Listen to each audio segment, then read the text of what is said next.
Okay, let's try this again. Um, yeah, I had a little bit of trouble with the last stream I wanted to do. I don't know why, but OBS just fell the hell apart. I was trying a new filter. It was the source filter, like source record, and I was like, okay, I'll try this. It's supposed to make things easier. It was like it didn't. I'm just gonna go with regular recording. Hey, Chase. Anyway, this is a commission of what I assume is just a typical scene in Naruto. It's actually Sakura hitting Hinata, who is transformed into a kind of beach ball. Yeah. Is it a fetish commission? Yes, I assume so. But I'm down. I'm not one to judge. You should see what kind of stream you came to. And also, I don't know if the commissioner wouldn't mind me dropping their name. Damon King, really good artist in their own right. Which was kind of a little funny. Like, oh, why did they commission me? I guess this was a long time ago when I was sort of putting the feelers out there. I needed some extra cash for, I forget what happened. I forget a lot was what happened since Christmas. But yeah, that's what we're doing. Hello, Condor. How's it shaking? Oh, I know what it was. I needed to change a tire. I needed to get $200 quick to get a new tire because the Mitsubishi needed another one. Ironically, during the move, we needed to get another tire for the truck. The wheel sort of just rotted. Luckily, it was under warranty, so it didn't really cost anything other than $20 to put it on. This, as you're seeing, the base I'm working with is from a phone sketch. Again, been running around and was able to just kind of start working on a lot of different things. I think you'll see Hinata also started from a phone sketch. I'm not sure. I'm not sure if it's included in this. In fact, I have forgotten to double up the speed on this. There we go. We got about like 4 hours and 20 minutes of footage here. Double it up to 200. We'll be done in about 2 hours, 10 minutes.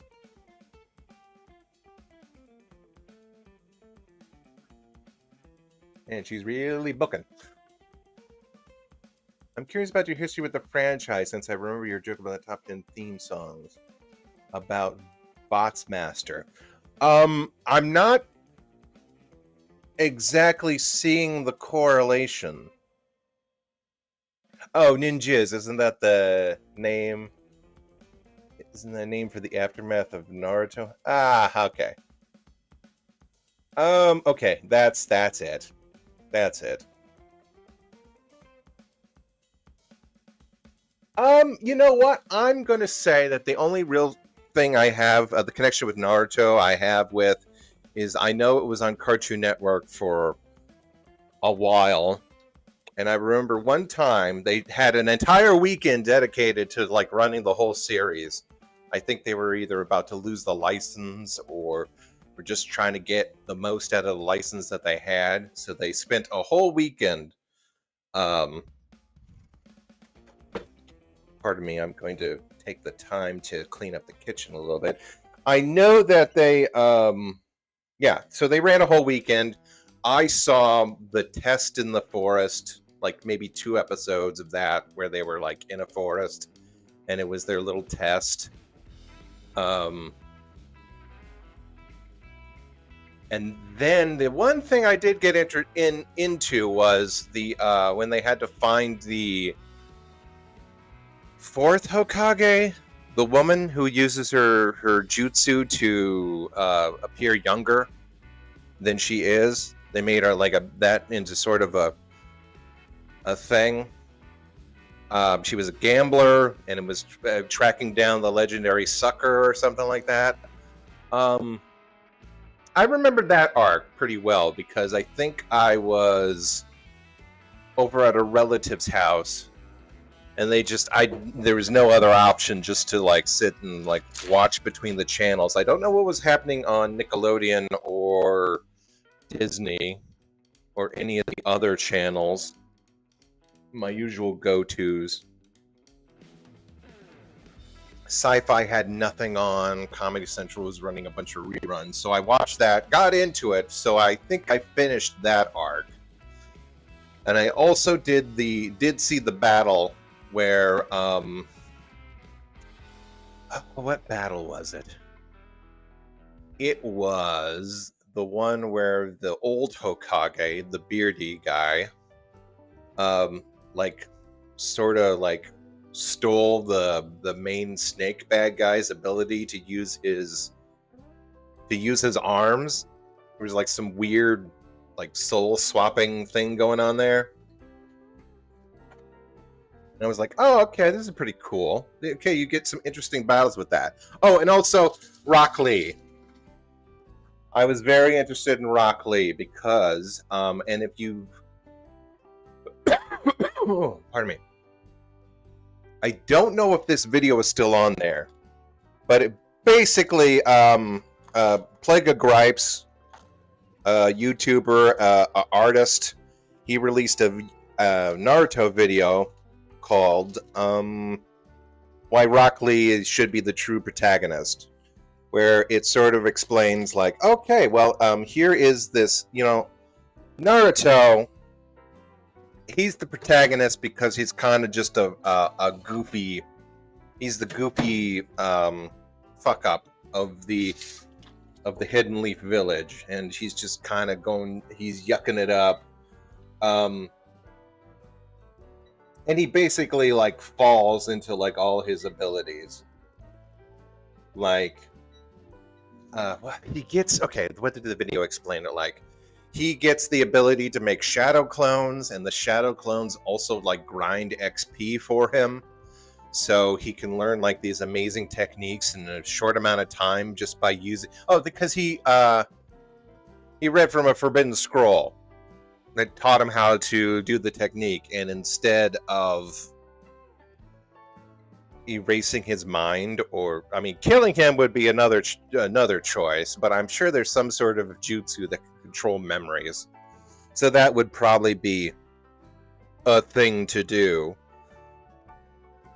But Rock Lee just he was born without any ability to use magic, basically.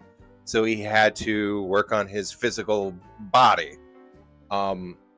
Still awesome, still manages to like pull off some amazing stuff and just like blow past these other ninjas who have like trained their special powers and can manage to like overpower them just through, natural fighting ability. But at the end of like the whole series, it comes down to like being born a special reincarnation of like a ghost wizard rabbit from the moon. So kind of negating the whole thing of, you have to work towards your goal. I was going to say, there was one thing in One Punch Man that really kind of both solved the problem, hung a lantern on it, and also made fun of this whole situation where One Punch Man reveals the secret to his... Oh, wow, I got that cough back. One Punch Man reveals the secret to his powers. And that is, he went through a hellish regiment of 100 push-ups, 100 sit-ups, 100 squats, and then running 10 miles a day. Or was it 100? Maybe it was 100 all the way. 100 miles, that sounds like a lot. No, it might have been 10. It might have been 10. And he describes it as the most stressful, most impossible thing that anyone could go through, which is important. because whether or not it gave him his powers, to him that was an impossible feat, like an actual, like you'll want to die by the end of everything. It's really not, especially compared to people who have maybe was born with more innate superhuman abilities. But he thought it was impossible, and him sticking to that regiment is the secret, is what he considers the secret to his powers, which in a weird way makes it like very inspirational. Like, the thing that you think is impossible, someone has probably been doing that for, every day for the every day of their lives. And the only thing that's really stopping you is that mental block. In regards to, like, there are, of course, other circumstances. You maybe have an illness or a condition or whatever, but still, like, if you can go for it, go for it. Which is, I think, is way more inspirational than anything that's been in Naruto. I really don't have, I'm telling you everything I know about Naruto, and that was like, what, 15 minutes? And like you said, Chase, I know that it's notorious for having a ton of filler, because the artists just, it's that thing that happens where, well, how do you make enough for an actual series to keep going? It's like, well, you either wait, you stop, people lose interest, or you keep on going and going and going, or make up new stories with new writers.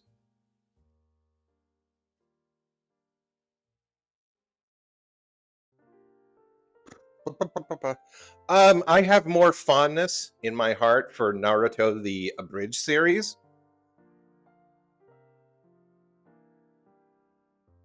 Like one of Little Kuribo's less celebrated adaptations, but still, like, really good.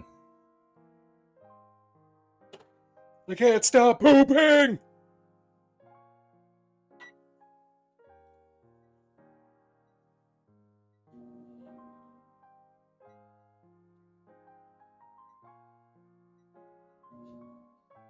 You'll never know the pain. Damn you, Sasuke. I will get you back somehow.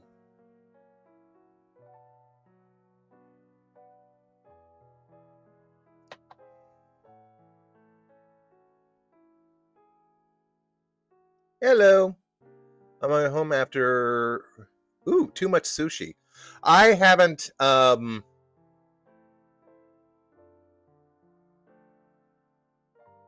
I'm not David Bowie.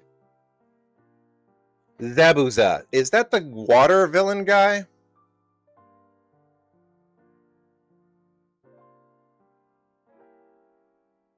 Be honest with me. Did I look like a total pussy out there? Hi. What was her name? Their name? I don't know. Damn moon speak.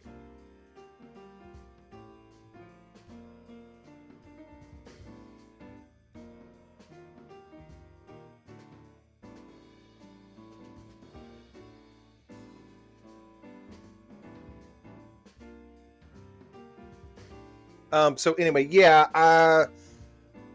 Naruto. How do you I don't know. It's weird. And also they've got the spin-off, like Naruto babies or whatever. How do you go from like throwing ancient, like a moon goddess powers to like dialing? How do you dial that back? It gave us like one of the, best parts of Naruto being a ninja clone during his child's birthday party.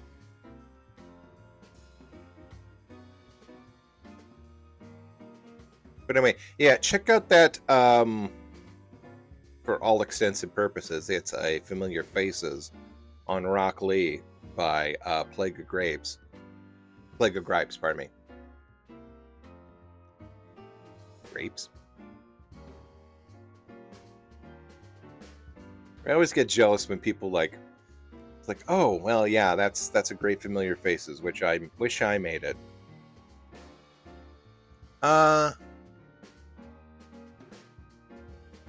ACR, it's your cousin Ian, and my daughters are watching too. Oh, hey! How you doing? How'd you find this channel?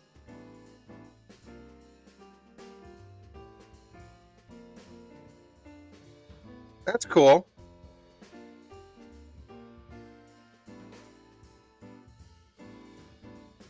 Hello! Man, it's been a while.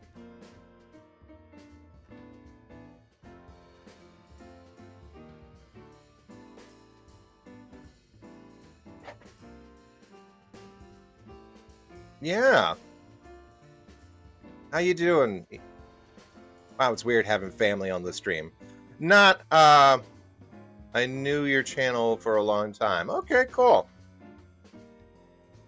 Cloudeth Zero. Cloudeth Zero. Okay.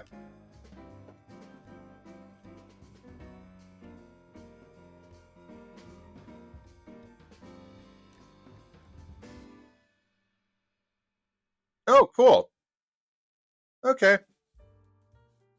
Well, I mainly draw pinups, you know that.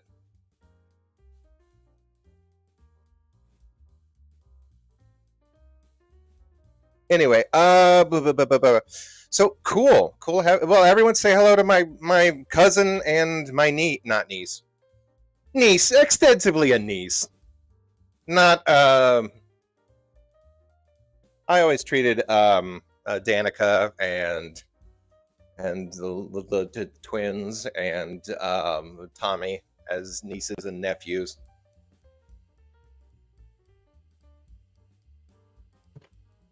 Okay. Well, anyway, how you doing, Ian? Anyway, I was just saying. Oh, I gotta salt these pork chops. I'm getting dinner ready a little bit early. That'll help me move into other things. What was I saying? Oh, okay. Well, now okay, let's take a break and let me reconnect my thoughts. Did I? No, I didn't stop the recording of the audio.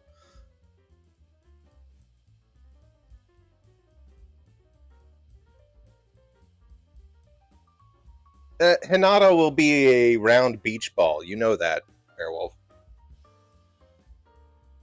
And again, Damon King, also a really good artist, has again that particular fondness for that. But whatever. Check them out. What was I gonna say? Oh, I want to talk about two shows because I want to use the audio to make a side-eye review.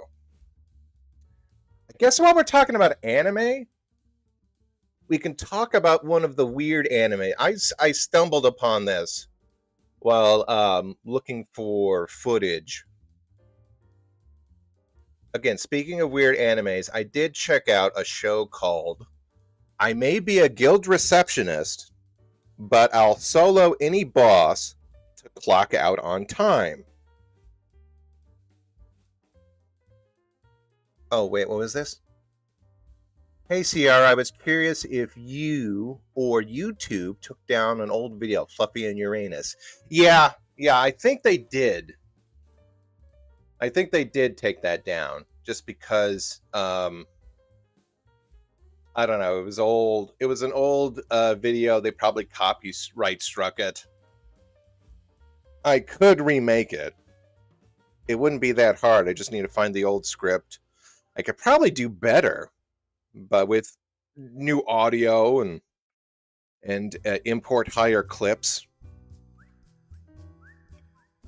Yeah, and then export them in higher clips too. That would be good. Okay, you know, that's an idea to do.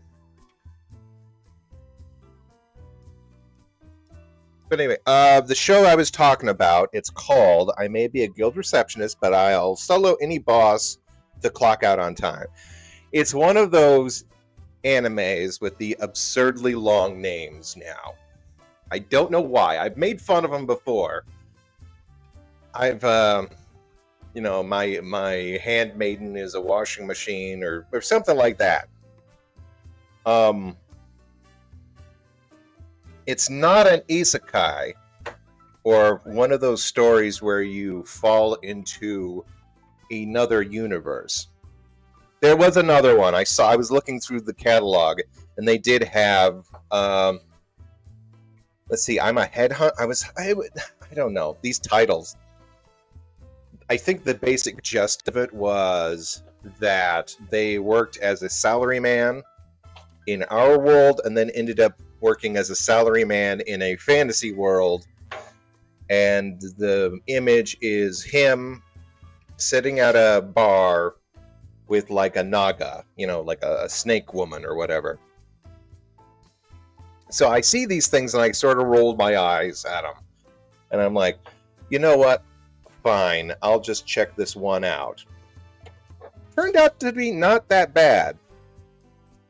Especially in terms of just, telling a somewhat interesting story. It reminded me, it's not like high art, but it did remind me of, let's say, a pretty good webcomic that I would read. It got me reminiscent of things like in the early 2000s. Like you would just find oh wow, this is a really interesting webcomic I found.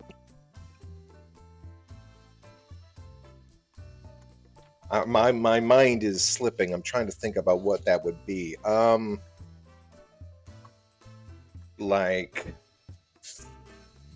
was that? Vicky. There was one called Vicky the Fox. It was about a fox reporter lived in weird fox, anthropomorphic. Very reminiscent of what the kind of character design Minerva Mink would have. There was that one with the other. Anyway, and then of course you had lots of stuff built on fantasy worlds, like 8-bit theater, but a little bit better. Andy and Company or something like that.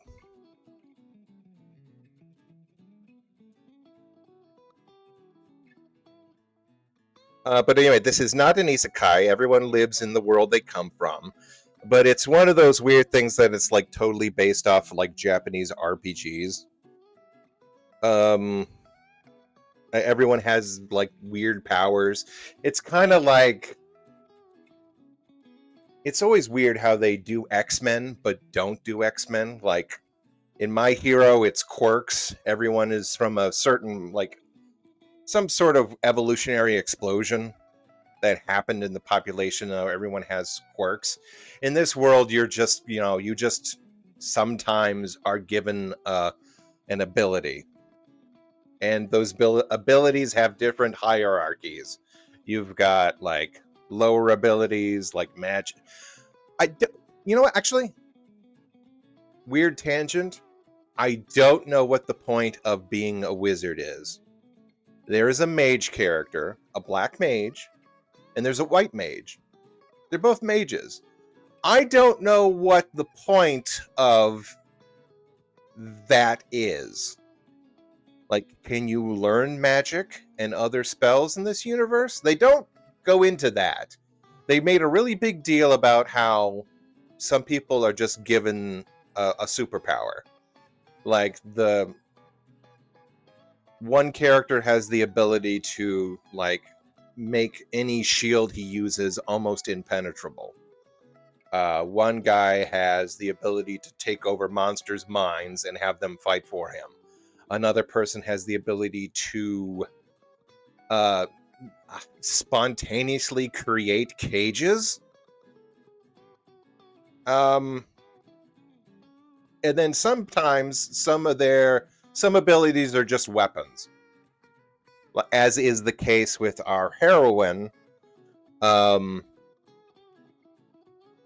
Let's see. Our heroine is called. Oh, yeah, that's right. It's Alina. Alina Clover? How could I forget that? I think that the name Alina, but I'm also thinking of Dragon Slayer. I think that's the name of it. No, Slayers. Remember Slayers, which was like the pseudotypical like anime with like a mage and everything? I'm thinking of Slayers. That classic series, and you have the main character Lena Inverse. Oh no, wait, it's Lena no, it is Lena Inverse. Or is it Universe? I think it's Inverse. Anyway, her name's Lena. So when you name your main character Alina, it's like, oh, this is Alina. Like you would say, this is a Mary Sue, or this is a tank, or this is a heart character.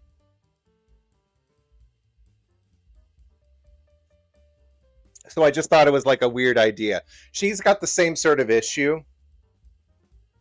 She's kind of like a tsundere. Yeah, that's it. But she's like a double reverse tsundere.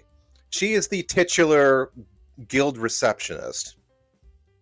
And she chose to be a guild receptionist because she enjoys the lifestyle that it enables. She gets to clock in at a certain time. Theoretically, she should be able to clock out at a certain time. And then she gets to live in the village and get a steady paycheck and live a relatively comfortable life, as opposed to all of the adventurers that are around her. It's a little more complicated than that, and I will explain, put a pin in it, but her main issue is that she always gets overtime, and she's sick of it, because as a guild receptionist, all these heroes come in, and they have to register which fortress or which adventure they're going on. Because apparently in this world, it's all like bureaucracy. It's like the idea of a video game screen where you go and you select your adventure and you go in there and it's like, no, you can't select that adventure because that adventure is too dangerous for your level. Same thing. It's just like the bureaucracy of it. In this world, it's both bureaucracy and like gating off progress until you're ready. Anyway, she's just trying to get her job done, man. She just wants to clock in at a certain time, clock out at a certain time. But there are way too many, I don't know, there's just like, there's tons of paperwork to do throughout the whole day. And she has to stay overtime because apparently when adventurers just, like run away from a challenge or get bodied by these monsters, you have to fill out forms that say, this dungeon is still available. These monsters are still here. What happened when the adventurer just kind of flaked or left or got bodied or died?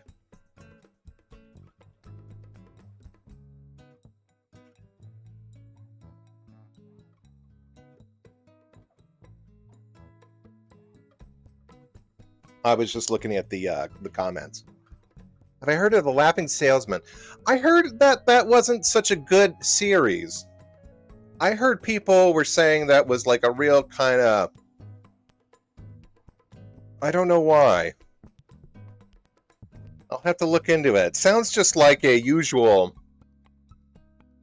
we're talking about anime. I'm talking about a series called I May Be a Guild Receptionist, but I'll solo any boss, not one shot, solo any boss to clock out on time. I'll have to take a look at it and form my own opinion. I just remember like seeing a bunch of like YouTube title cards or thumbnails about it. So anyway, the situation with our heroine is that she basically wants to clock out on time. We don't know how, But by the end of the first episode, it is revealed that she has like the creme de la creme when it comes to these adventurer abilities. She can summon a giant hammer, very much in this, the comedy female style of the animes. Think Amy Rose. That's like the main example, but I know there are other things. I know there are other examples, but that's like the main one that like pops into everyone's heads. Anyway, she has a giant hammer, except on the back of it, it does have a blade, like a little curved. You wouldn't call it like a sickle, but you'd call it like maybe a curved tooth, very much like a raptor claw. So she swings this hammer, she'll either flatten you, crush your skull, or slice you apart with this one blade. It's a comically sized hammer, so the blade is about the size of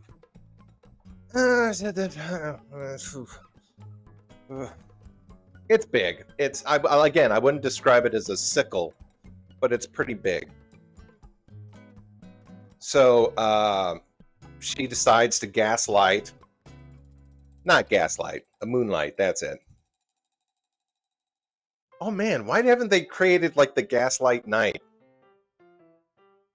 Like a Sailor Moon character. That would be a great idea for like an abridged character. Or just at least one comic strip. Okay, put a pin in that.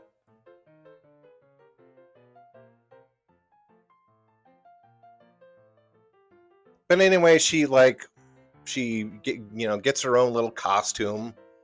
So she just takes out this boss in this one dungeon, like a huge dragon that's been like giving her overtime for like the past month. And she takes care of it, and then her problem is solved for a little bit. Because of course there's another monster who has problems. And then of course people see her fighting these monsters and they get curious. Oh. And that's when Chase shows up. Chase is the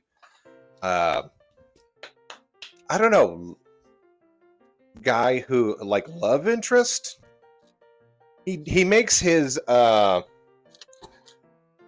obvious that he's sort of attracted to Lena, but also he makes it clear that he is way more interested in her abilities. Like they're not mutual.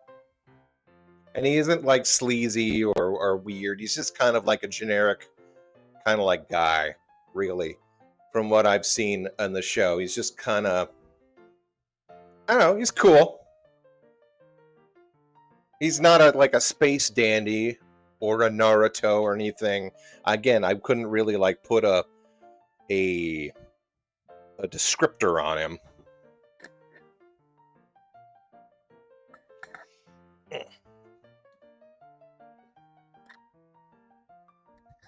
He's just kind of like, again, I would say this is like a really good webcomic where it's like, oh, okay, cool. So anyway, you've got him. He's trying to figure out who she is, which he does in like the first 2 episodes. You've got like the main guild who wants to figure out who this person with a top tier ability is, so they can use her to like, find, defeat these bigger, worse dungeons than people even know about. There's apparently like some sort of secret history between the people who have made these dungeons and created these super abilities. I've only seen about 4 episodes, which is the first arc, I would say. Which is, yeah, it's a first complete arc of her story. You have the call to adventure, the refusal, something, and then the acceptance. Which in this case, Like, she's found out she makes an agreement to do one adventure. She kind of does it. She escorts these guys, and they're like, "Oh, well, this is too dangerous even for us." So they hightail it out of there, and then they go back in without her, and then she knows that they'll die if she doesn't show up and fight, and so she shows up and fights, and then gets a taste for adventure. At least that's what I've sort of am led to believe by the first 5 episodes. Again, it's pretty. I was pleasantly surprised. I thought it would be like really dumb and fan servicey. But no, it's just. I mean, there's a little fan service, but no, it's not like egregious or in your face or weird. It actually just kind of wants to tell this weird little story about, hidden identity and what really matters to a person. It turns out that she wanted to become a guild receptionist because that was a safer life, because she did at some point witness an adventurer die, an adventurer that she was quite fond of. And that's sort of it doesn't say repressed, but we as the audience don't know about it until we see her flashback, which is sort of the thing that like finally kicks her into going and fighting these people to save these other guys. And again, I don't know if you can learn other magic. It's really weird. The head of the guild association or whatever basically just like has described it like, yeah, higher abilities beat lower abilities. That's all there is. Which is kind of a jip. Like, they never did that with My Hero Academia or even JoJo's Bizarre Adventure. In those shows, your ability, your way to use your surroundings to like overpower people. And then some people just have like really broken abilities, like the hand. If they could like figure out a way to use them right, but they don't because they're kind of goofy characters. I don't like it when a series just comes out and says, well, here's the power levels. Well, this guy's power level is higher than this guy, so that's the game. That's the ball game.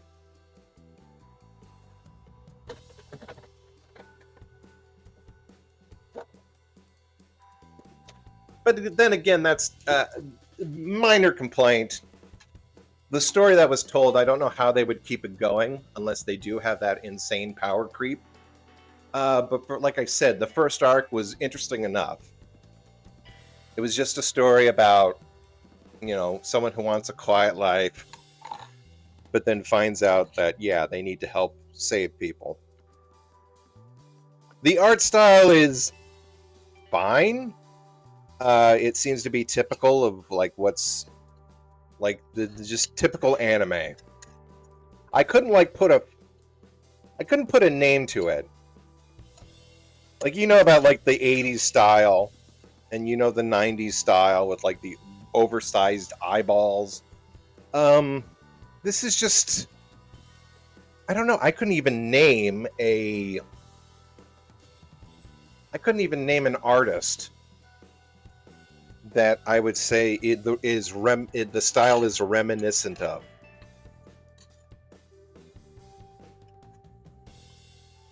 Because how Miyazaki has that one that very distinctive art style, or you know how JoJo has his very distinctive art style. I couldn't point to like anyone. I would just describe it as anime. Sometimes the eyes are a little bit more geometric than they should be, but it's fine. It seems like an okay show in terms of quality and design. Although sometimes that first monster, that first dragon that they showed, boy howdy, did that look like a Zoid. It was definitely CGI animation, and it did not match very much.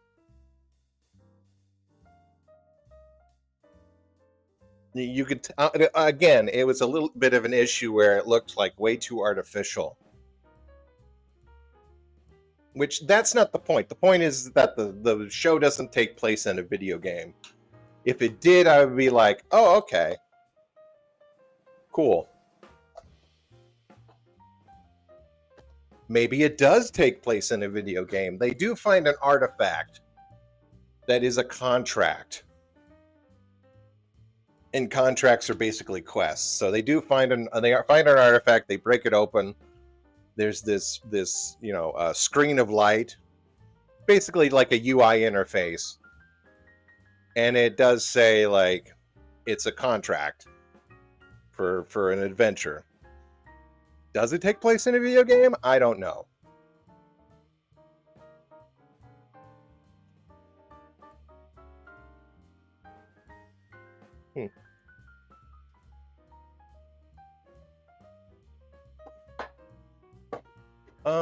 Let's see, what else can I talk about before we move on? Style, characters, development. I have no idea what the development behind it was. Yeah, it's just it's just one of those shows where it's like the impossibly long name that is so goofy. But like I just bit the bullet and was just like, okay, fine, I'll check it out. I don't know if I'm going to check any of those other ones out. Like, again, here, let me just look up. Let's see. Here we go. No, it like I said at the beginning of the discussion, it is definitely not an isekai. They seem to live and thrive in their own world. Let me check out some dubbed anime. Dubbed. There should be 4 more episodes coming out, and maybe I'll do an update on them. But I was like, come on, I need pictures, man.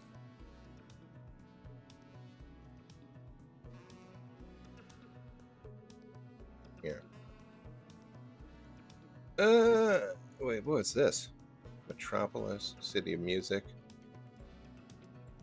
Show by Rock. Huh, that's weird. Okay.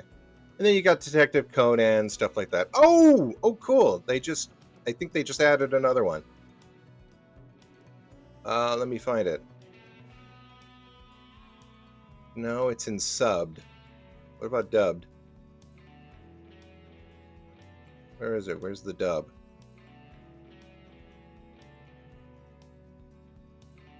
I think dub may take a while.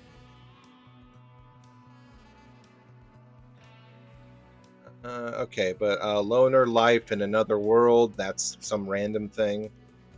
And it's some guy who's being chased by people in schoolgirl outfits, fine. Possibly The Greatest Alchemist of All Time, that's another weird anime. Dungeon People, don't know what that is. That one seems like an isekai. Here we go.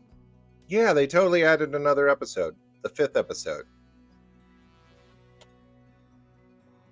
Okay, shit, let's just do a live thing. 1, 2, 3. Yeah, again, the style, I couldn't, like, if you, like, looked at one of those books, like How to Draw Anime, I have one of them here. It goes, yeah, How to Draw a Manga. That's the style I would say it is.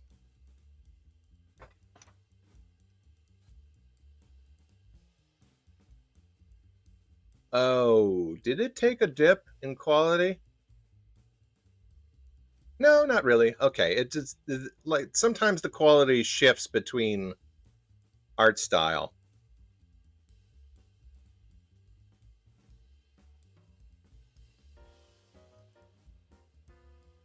Okay, so she's out on her lunch break. She just started her lunch break, and there is a adventurer that showed up, which is typical. I like how they sort of mix the idea between like it's one of those how can I put it? I'm trying to think of that Simpson joke. So you want like a down to earth story that could happen to anyone with like giant monsters and robots. It's like, yeah. Again, it's like the very simple thing of she wants to go on her lunch break and another adventurer showed up to ask for a contract.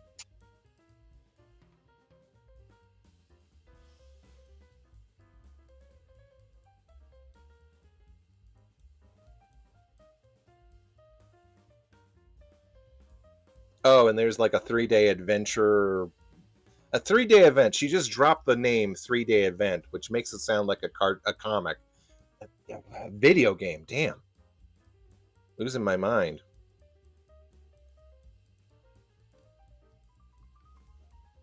Huh. Okay, hold on. I'm gonna skip back to the 4th episode. I want to see if there's a little bit of a drop in quality.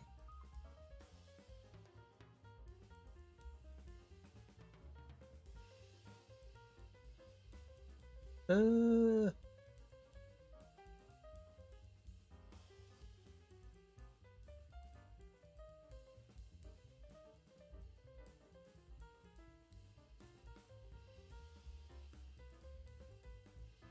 yeah, this one number 4, but that was a pretty special episode.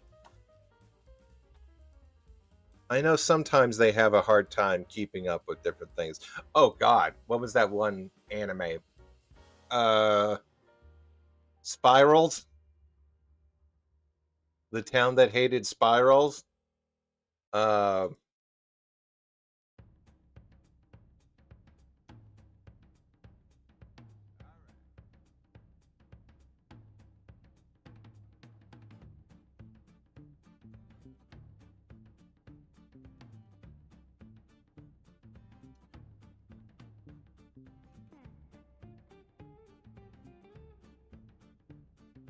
okay, no, it was just a little bit. Okay, when I just remember when I said I don't know what do they study magic? Yes, we have the white mage right here studying uh making some sort of potion. I don't know if that's part of her superhero ability, but it's what they do.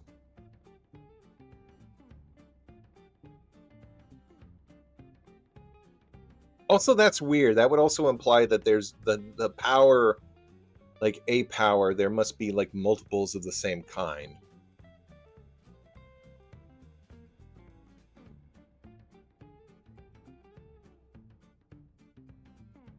Oh, this looks like a different opening.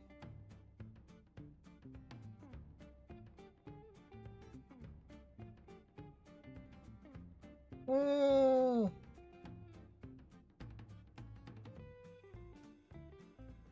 no. Okay, it's the same.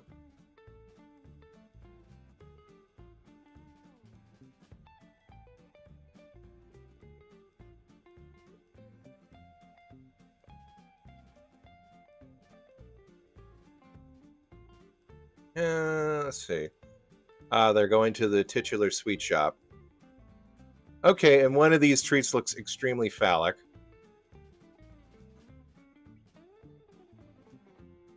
Okay, so they may or may not know what they're doing.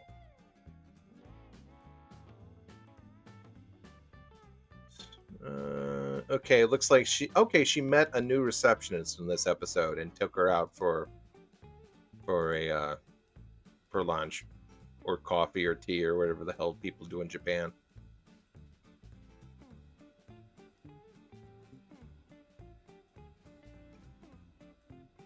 Okay, well, I'm gonna wait until like they release the other 4 episodes to like do another thing. But yeah, that's all I have to say about the show for now. Let's see, characters. Oh, yeah. Well, I forgot to tell you about how she acts. It's like a reverse hidden tsundere. She wants to be super polite to everybody because as a receptionist, she has to like put on a it's public service, so she's got to be like, "Oh yes, of course, sir. Right away, sir."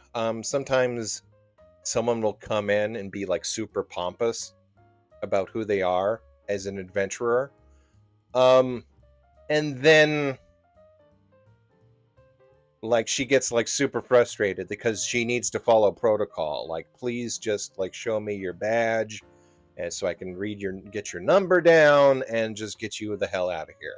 But she doesn't say that to their face. She continues to have this again very polite demeanor until she goes into adventurer mode, where she just lays loose and just like becomes like a little buzzsaw. It's not like she's foul mouthed or anything, but like she's just hyper aggressive. That would be hilarious. That would be something that would probably happen in the dub.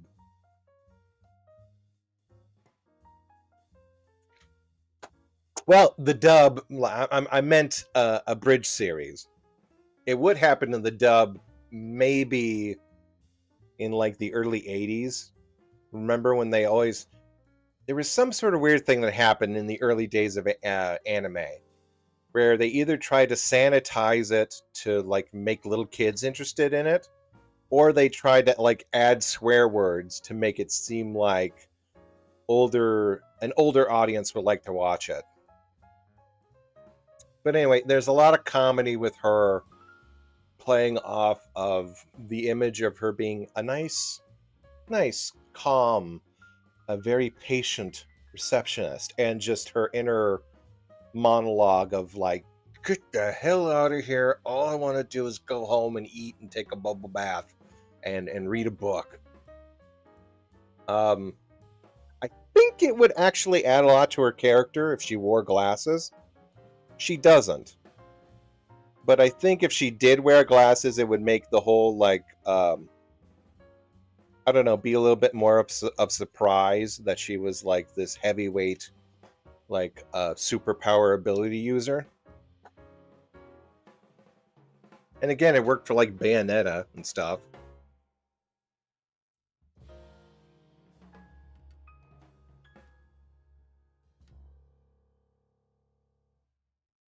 Oh, they named her the Executioner. That's her. That's what the newspapers called her. Oh, they got little action figures of her. That's cool. Oh yeah, one of her reception buddies is like totally a. I hesitate to use the word stan, but it seems appropriate in this context. Someone who's just kind of like obnoxiously a fan of the character. So again, you've got that sort of that hidden dynamic between someone who knows who they, gushing without knowing who they are.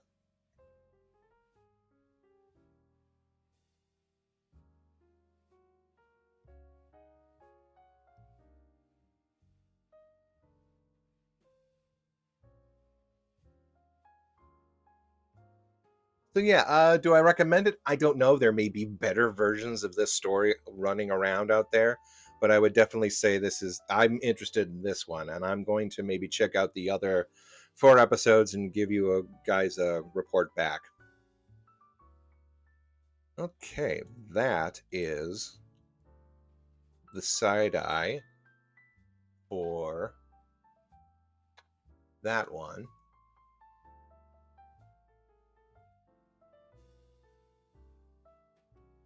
Now, what anime are you guys talking about? Yeah, before I start doing another thing, I want to talk about another show, but I want to also go in to see what you guys are talking about.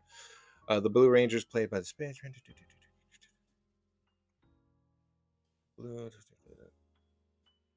Atsumatsu-kun. Oh yeah, yeah, I've seen that. That's a pretty good series. I don't know much about it. I know of the original series, and they turned it into like well, they extended the comedy series.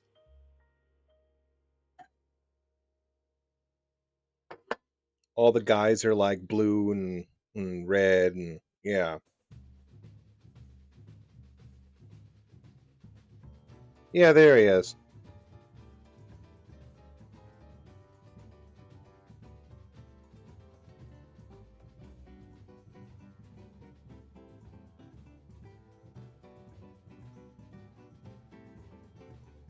Atsumatsu. Asumatsu. Okay, I guess that's just a rhyme. Okay, the rabbit hole of the English versions.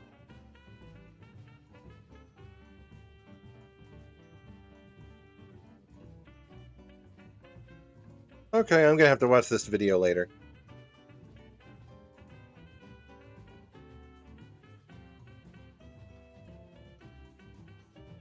Oh, you know what? I never even made the correlation. Of course they would be like the Beatles.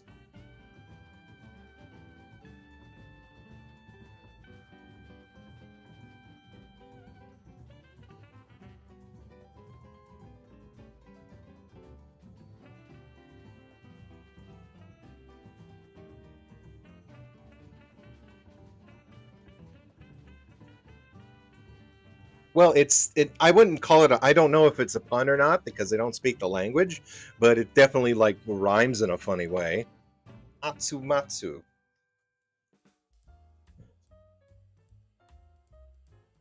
I remember one episode they did a race thing. I've seen a couple episodes. They did like a racing thing. Of course, the Beatles were huge in Japan. The Beatles were huge everywhere.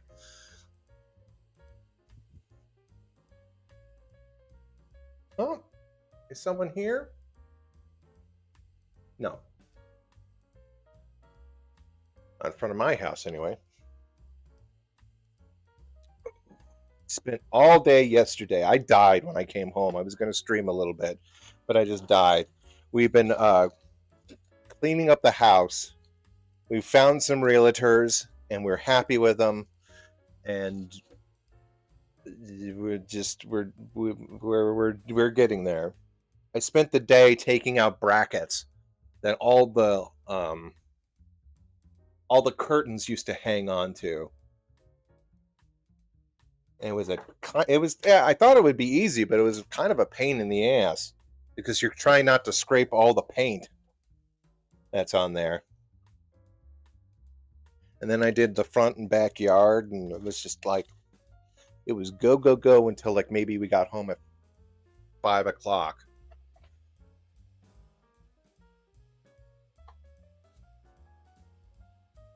Ringo appeared in a Japanese apple juice commercial. Oh, cool.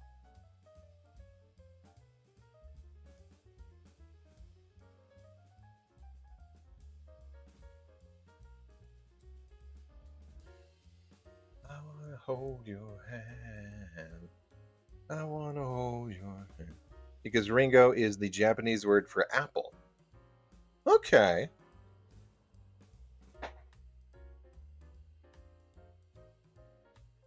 Oh, hello, Apple. Oh, sorry, hit the mic. Okay.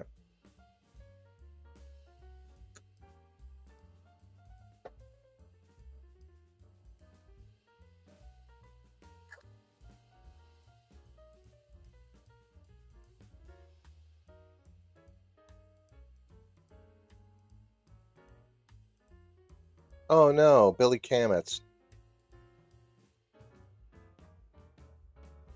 Well, sorry to hear that.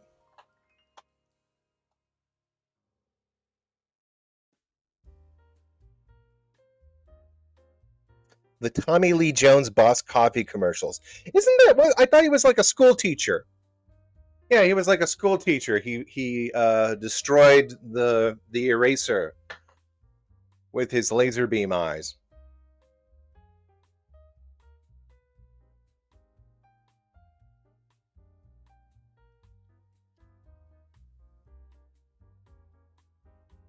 Is there a reason that he appeared in that specific commercial?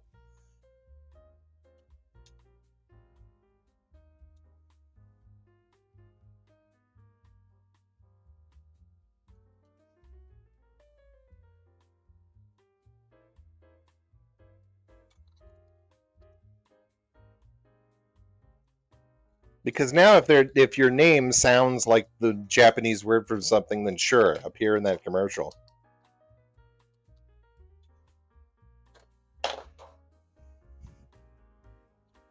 Osaka rice cakes.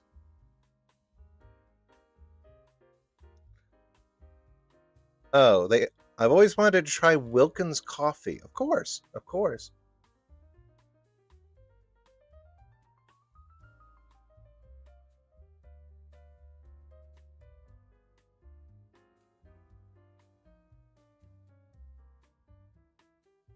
Because Boss Coffee modeled his. Oh, okay. Interesting.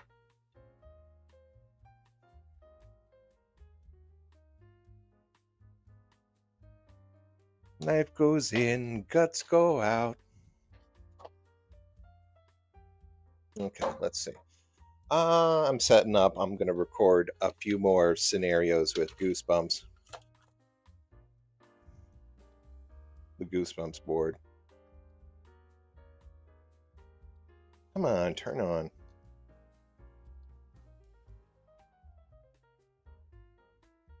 Huh. Okay, this light's. Yeah.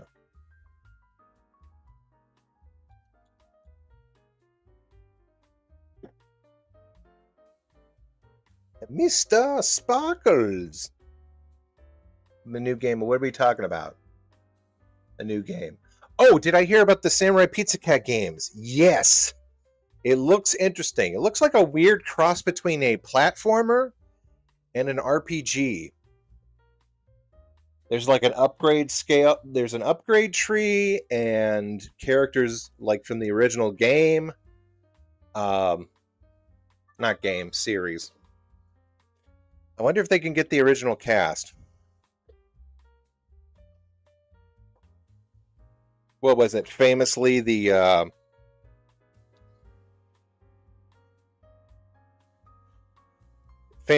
person who did the theme song right before they recorded it, like drank a ton of was it vodka or was it? It wasn't beer. Whiskey? I don't know.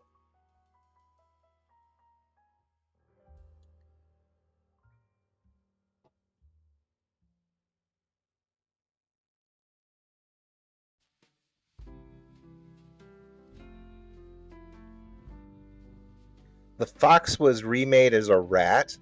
Hmm. Oh, I assume it's going to be on everything.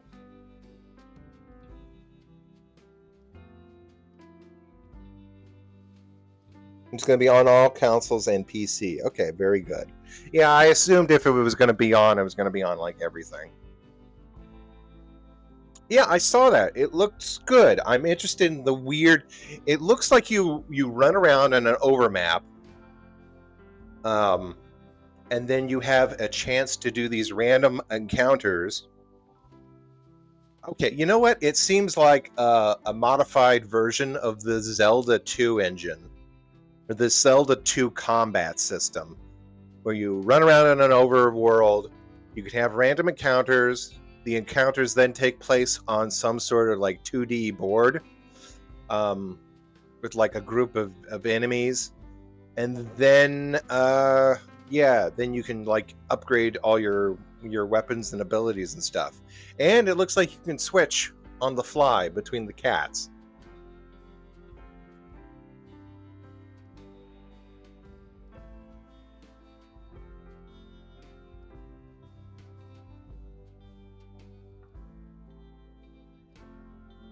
Well, somebody cue that board. I was going to say, what came before? What came first? Samurai Pizza Cats or Ghost Story? Because you could say like both were the original abridged series, or like the idea of like retaking the. I mean, it was always meant to be a comedy, but they like elevated it. I don't know if Ghost Story was meant to be like the weird comedy. Here, let me just look that up. Was Ghost Story Stories popular in Japan?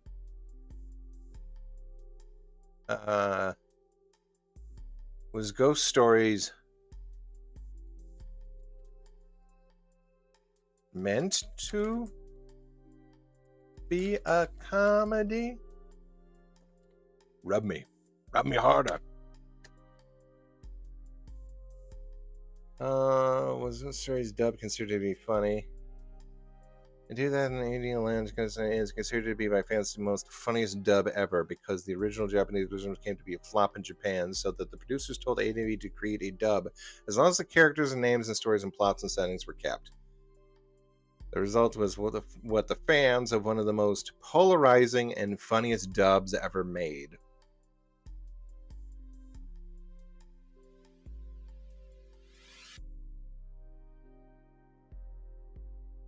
Okay.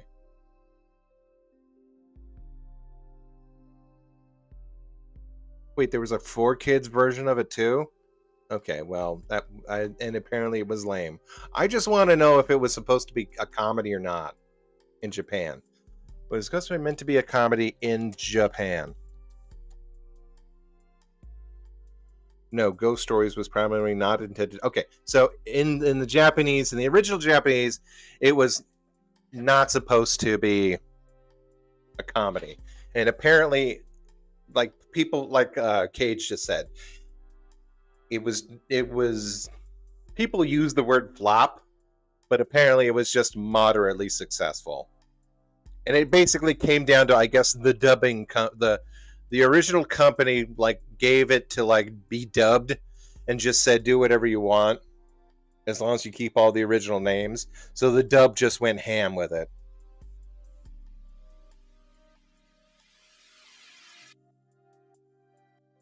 Oh yeah, yeah, it's meant to be like early 2000s, but still.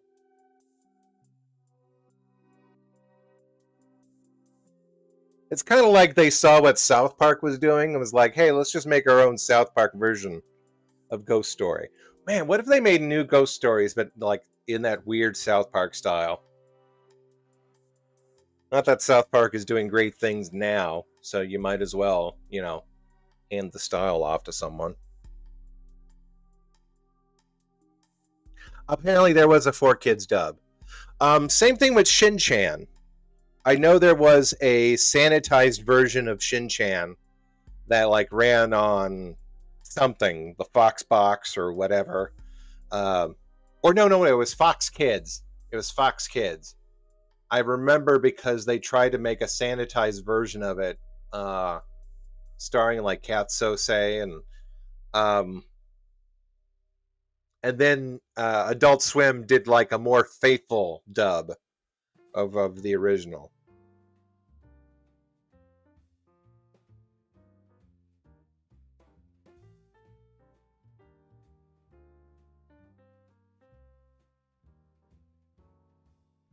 Kintaru.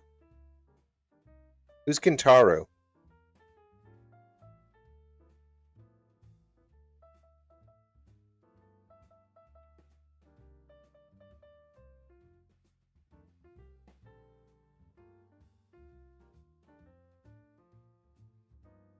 Shin Chan also has like the most amazing like movies. Apparently, like the animation is really good, and it's all like weird plots. Like there's a pregnant female ninja that uses dolls to fight a bunch of like other ninjas in like Shin Chan's house, and he's like constantly going on spy missions. I know there was also a weird spin-off show where Shin Chan and this girl they like go and fight yokais. I know that because that was on Amazon. It was like one of the first thing that pops up. It was like, okay, yeah, you don't want to watch any Marvel stuff. You don't want to watch The Bear. Okay, here, whatever this is. It's like, well, damn. I guess the algorithm does know me.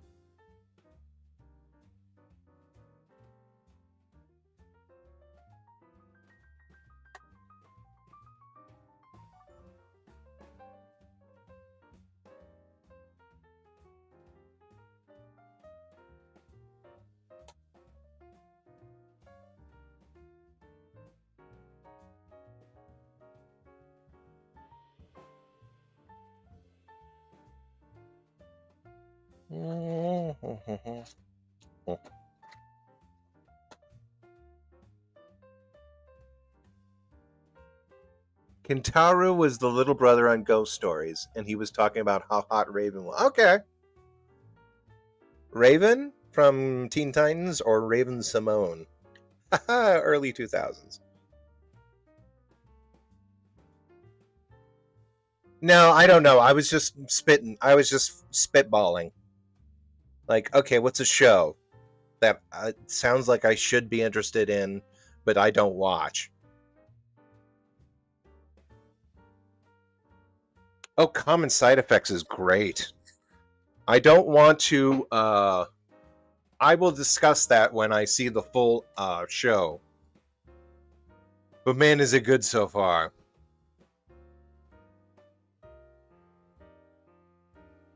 Made by the same guy who does Scavenger's Reign. Yeah, it's super good. I'm digging it. Huh, episode 4 has aired, but they haven't. I'm not seeing it. Oh, and apparently Grimsburg has another season. Good for it. We'll talk about Grimsburg on one of these. I'll take a refresher course and rewatch the first season. But I thought it was like surprisingly interesting, especially with the whole like crime mind thing. And of course, Tunic is great. He's great in everything, but he plays a teacher turned like criminal mastermind who's like under police supervision while he also still teaches at the school because of like the educational crisis.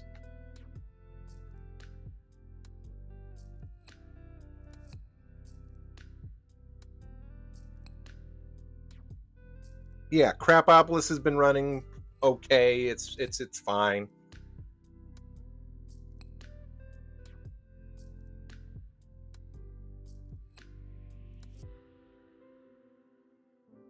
I guess the squeaky the high pitched voice guy is like the brother-in-law of like Graham. You know, Lee Graham. You know, Father Ted, that shitbag. Which has sort of like tainted my enjoyment of his performances a little bit. I just hope he doesn't go full-blown shithead later on down the line when he meets just a little bit of resistance, like most of these comedians. The comedian pipeline from like just being like a regular comedian to like a right-wing nut job is just like people not laughing at one of your jokes. It's like, oh, well, I guess I'm evil now.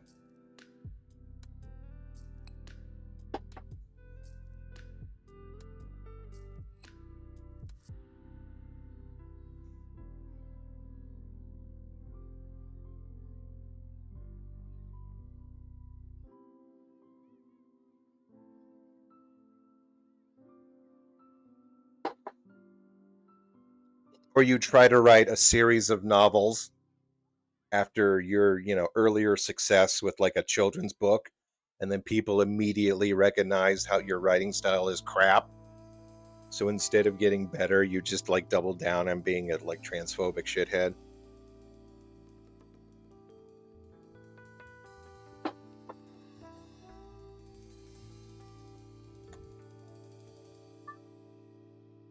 Let's see.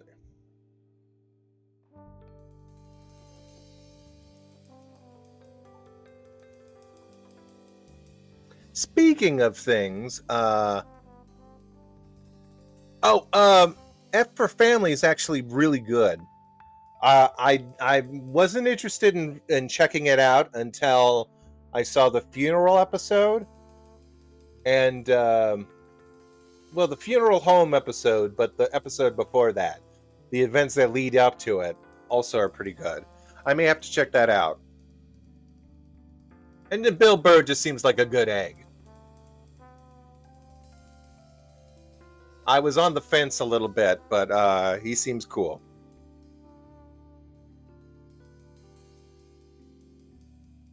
The weird thing about the Father Ted thing is that the joke wasn't like the joke wasn't, oh, he was mistakenly, he was mistaken for a racist. It's like, no, he was actually just a racist who got found out. That's the joke. At least I thought that was the joke.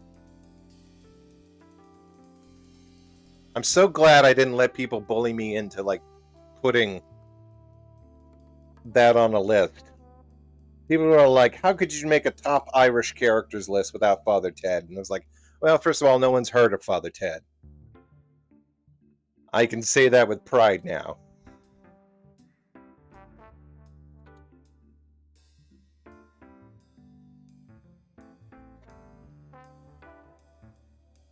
Like the guy who made Rick and Morty, one of the guys who made Rick and Morty was apparently like into Father Ted.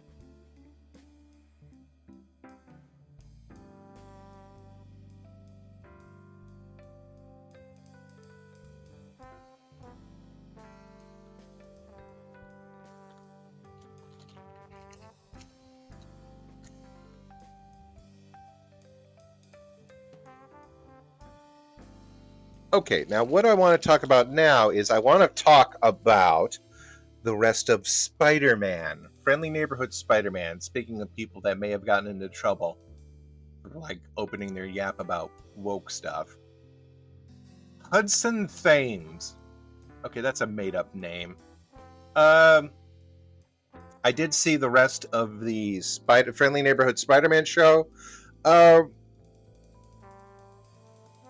Okay, here's one thing I need to talk about. Remember how I said that the... Oh, what was I going to say?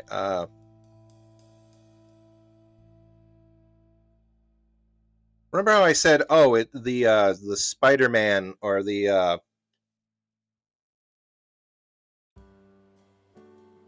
Spider-Man clearly comes from space because it shows up when Venom shows up. Not Venom, but like the Venom alien, the symbiote alien that Doctor Strange fights. Turns out that Osborn was making some sort of a project for opening up like space and time, basically a teleporter, basically a Stargate. Yeah, it's basically pretty much Stargate. Turns out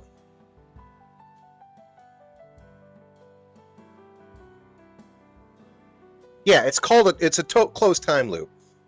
Well, let me don't jump ahead of me. I mean, you can in the chat, but I gotta make sure that I do this right. Basically, aside from trying to find Spider-Man, Osborn was also trying to use the like kids he recruited as a way to build this weird teleportation project he has. How did he do that? Why did he do that? I don't know. There doesn't seem to be anything to indicate that he was at any point obsessed with like teleportation, but he did it. And then at that point, Doctor Strange shows up and he's like, hey, this is a bad idea. How did he know about the project? I don't know. They blame him for causing the ruckus in front of the school.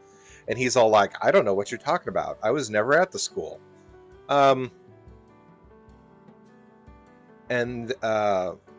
It's really weird how Osborn sort of used his situation to his benefit. He's like, he really tries to act indignant towards Doctor Strange. He's like, you're the one that caused all the problems, not us. And it's like, I can clearly tell he's like doing this to play to like the peanut gallery that he's gathered around him. But anyway, the thing is, they turn the switch on. It opens up a space gate, and Venom pops in. Venom symbiote. I don't think. Okay, I gotta keep calling him the symbiote because he doesn't become Venom until he binds with with Spider-Man. But anyway, what happens is that there's this big fight. Spider-Man, Peter's always there, so he shows up, and it's a team up. Spider-Man and Strange. I was gonna call him Dr. Marvel. I don't know why. But Strange, they fight. Strange, all of a sudden, he's all like, okay, I'm going to open my own portal. And his little glowy time thing starts glowing, and the alien touches it, and they fall into the portal. So it seems to imply that that's when they caused the fight between him and the symbiote that caused Spider-Man to happen in the first place. How does that work? Well, a spider comes out of the portal and bites Peter, making him Spider-Man. But Osborn,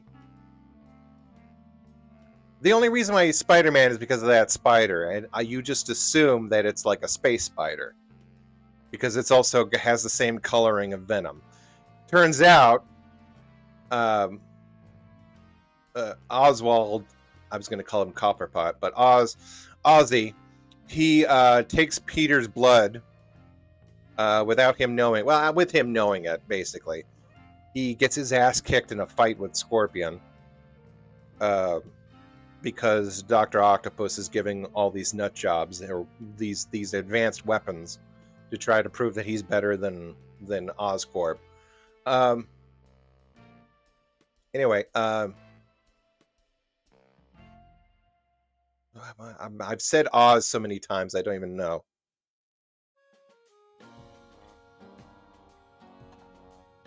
Hold on, I gotta take care of something before it leaves my mind.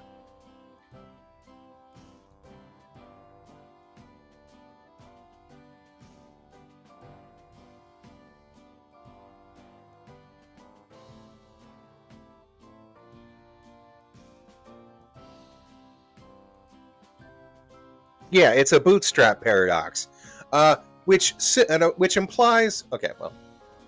So anyway, he takes Parker's blood under the guise of giving him medical care, but he really just takes a sample so he can start, producing his own massive army of spider peoples. So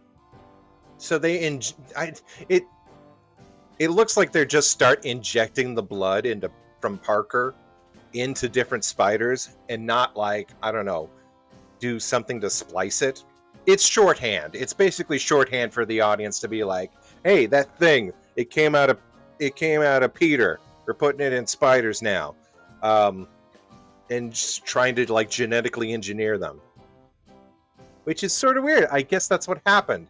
Isn't that what happened to like Spider-Pig? He was a spider bitten by a radioactive pig.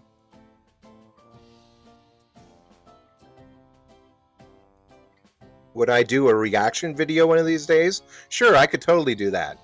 Just tell me what you want me to react to. But anyway, so the spider was then genetically engineered with the blood taken from Parker, and then it escaped through the time portal and created the loop. Oh, it's fine. That seems to imply that there's one timeline somehow where... But I don't see how that happened. Like, I could see how that happened in Futurama, where there's one timeline where Fry's grandparents met and got together and then had him, and then he went back in time and then closed off the loop. I don't see how that happened here in this. There's nothing to imply. It is just it's just a complete closed loop. There is no like then again we do see like Peter what was his name? We do see Peter's dad. He's like in jail. Aunt May goes to see him, which they roughly seem the same age. I'll never get over that. I'll never get over the fact that they de-aged Um, I'll never get over the fact that they de-aged May. There's no reason for it. It's so weird. Then again, like, people aren't like smoking asbestos and brining themselves in lead anymore, so maybe they would be a little bit younger. But yeah, in fact, Aunt May seems younger than Peter's dad. But anyway, they tease a lot of stuff at the end of this. At the end of the this season, I just don't know. I just can't.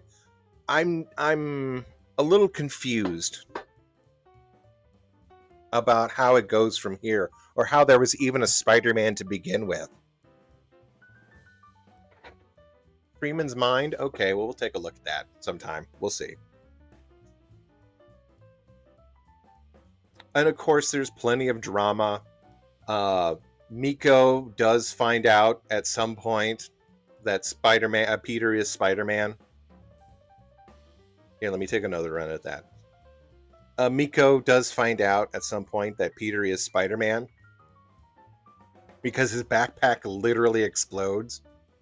It doesn't. It's just she touches it a little bit, and they seem to imply that the stuff out of the backpack fell. They cheat it. They cheat the camera so that all of the contents fall out. But for all extents and purposes, it just looks like it explodes. Again, some of the art style and animation, it's TV animation, so what can you expect? But they do get a little fancy with it here and there. The choreography towards the last maybe 3 episodes is really good. It really ramps up. It doesn't feel like those little tight fights that take place in like a pet store. But anyway, Miko finds out. Miko's a little like hurt because she just feels like, oh no, Peter's going to move on because he's got this great. She knows that he's like got this great destiny ahead of him. And she's got abandonment issues. After all, she is an orphan. But then it teases at the end that she's got like magical powers. Lonnie finally becomes Tombstone. In both name and in abilities. He's digging through some like of Dr. Octavius's. He's digging through some of Octavius's scientific work that gets confiscated, and he just like he knocks over a canister and it starts like leaking gas into into the truck that he's like looking around at, and he can like visibly see that that everything's filling with gas. I think I would assume so. If I knock something over and it starts to fizzle and foam and release a noxious gas, I'm going to start running. I'm not going to be like, oh, okay. I don't know why, but that just seems so weird. The downfall of Lonnie into his criminal career was always stupid. His little brother wanted to be part of a very open gang, may I just say. Like very DEI friendly. It's run by this big black guy who you think is going to be Tombstone. But like, there's like Mexicans and a bunch of like a couple Puerto Ricans and very, very small little white girls who are apparently like very good at like fighting. Not really. It's kind of like that Patton Oswalt bit about from Red Letter Media, where he's just like describing what a writer's idea of a gang is, and it's just like a bunch of different people instead of like what you consider like a monolith that would happen within the community. Because the Scorpions, named of course after the titular Scorpion, who is their leader, and got his armor from Dr. Octavius to try and get back at the Lonnie's gang. I think they're definitely Mexican because he's definitely Mexican. It's the Spider-Verse. Not the ultimate version of the Scorpion where his legs split apart, but fairly close in that sort of like direction of like the universal constant. He's cool. He don't give a shit about what happens to him as the Scorpion. There's this sort of bit when the Scorpion earlier on is like, "Oh no, I'm trapped in this suit," and he fries the suit to his skin during the first fight with Spider-Man. He's like, "I don't care," and he gets a helmet to protect himself afterwards. It's fine. I was gonna say one reason they probably moved towards CGI was because they could like more easily depict Spider-Man going through his costume changes.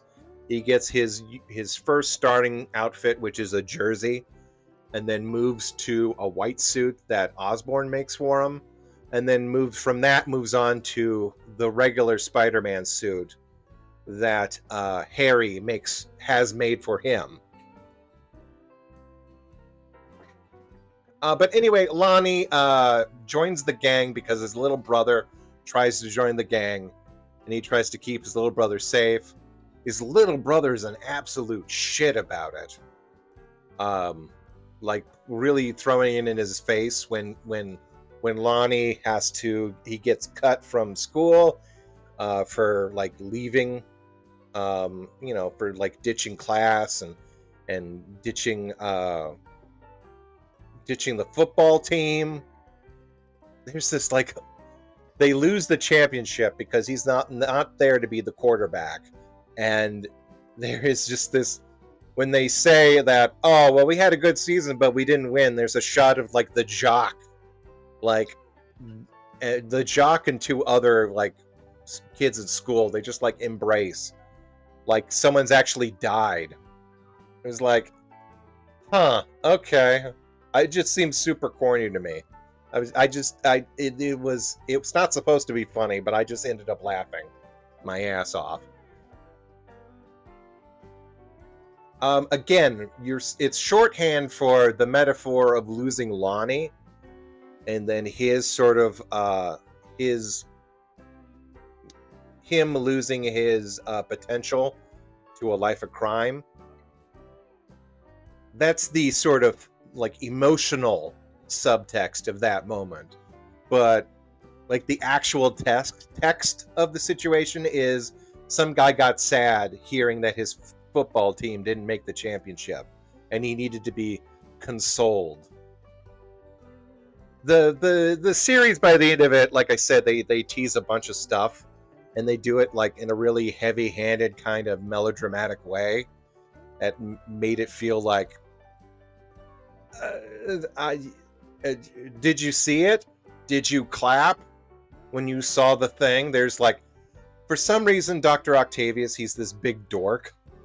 When he first shows up, he's like, he's playing a video game. He's forgotten to eat. He's basically like a shut-in nerd.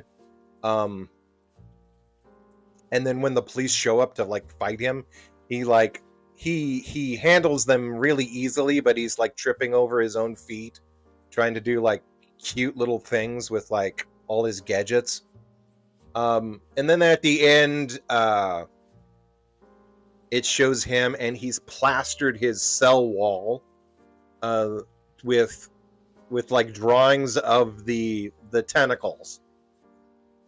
And I was like, wait a minute, he was earlier on in the series, he was like really working tight. He had like really good schematics. He was reading like advanced charts and notebooks and everything. Why would this guy all of a sudden just start like making crayon drawings of his weird arms and then plastering them? Unless you needed to see it and you needed to clap. Did you clap? Did you clap? Do you remember? Did you clap?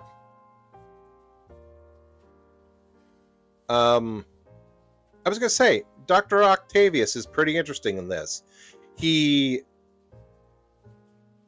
I would say the like the things I was really interested in this as a series, like I could give a rat's ass about Spider-Man, especially this Spider-Man, this dork. And I don't care. He like made himself and Doctor Strange, whatever. What really fascinates me is the dynamic between Osborn and Octavius, because of course they were like, it's that old chestnut of they were partners and then they split. Osborn is just a little shit to Octavius when he's taken into prison. And then Dr. Octopus swears vengeance. And he doesn't swear vengeance. He says he's got these like amazing line about being worth one of him being worth 100 of Osborn, and how he's a little shit that always steals his ideas from others, which, as far as we can see, is true. He may be Peter's, at least he during this season, he was Peter was his protege up until the point when he tried to like destroy the universe with his portal. But like just in the dialogue between them, it was just like really, really good. That and Lonnie, I didn't expect to like get so taken in with Lonnie and his sort of progression as a character. It's stupid. It's really stupid. The way that like he just like dedicates himself wholly to the. I don't know if he has got like some sort of like psychological dependency on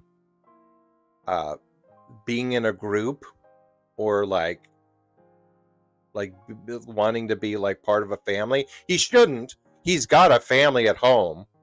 His family is like really supportive and trusting of him to a fault.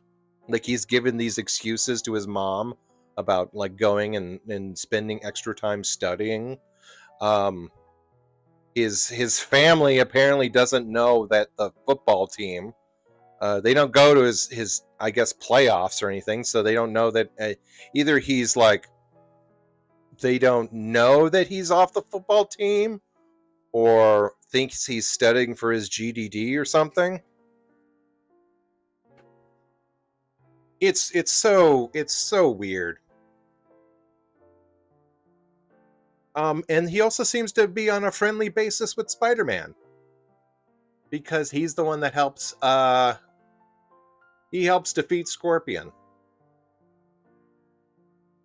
But then of course he's going to end up making his own gang. And you could tell at the end of the season, he didn't like suddenly turn gray all at once. He had a normal complexion for a little bit, and then but by the end of the season, he's got like this gray like splotches on his fingertips. So you know what's going to happen. You know what's going to happen there. You know Miko. They're teasing Miko with like the magic stuff.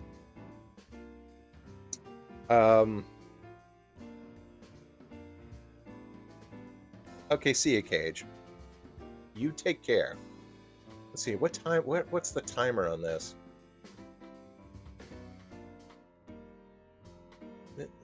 Where's it hidden? Okay. Whoa, we still got a lot of time though. Did I put it on right? Yeah, okay.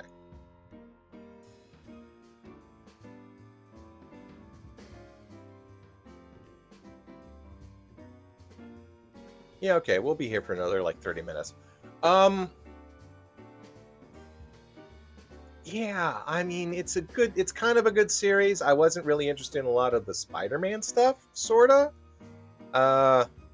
Again, towards the beginning of this series, Spider-Man is kind of like annoying to the point of like not having any sympathy for him. You feel worse for Aunt May, because she, during the backgrounds, the whole situation, she's like worrying about money and worrying about Peter and worrying about taking care of him in the right way, you know. So you feel like more sympathy for her.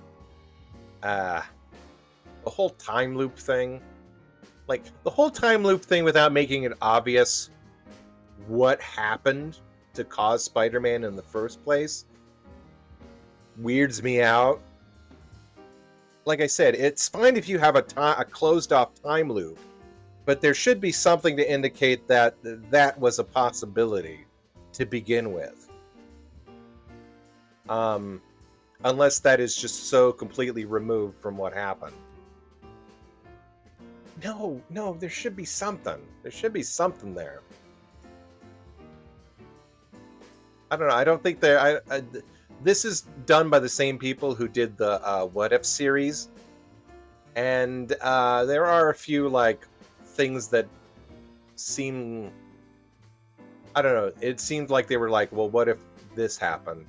It's like, well, that has huge repercussions. It's like, okay, well, we just won't go into those.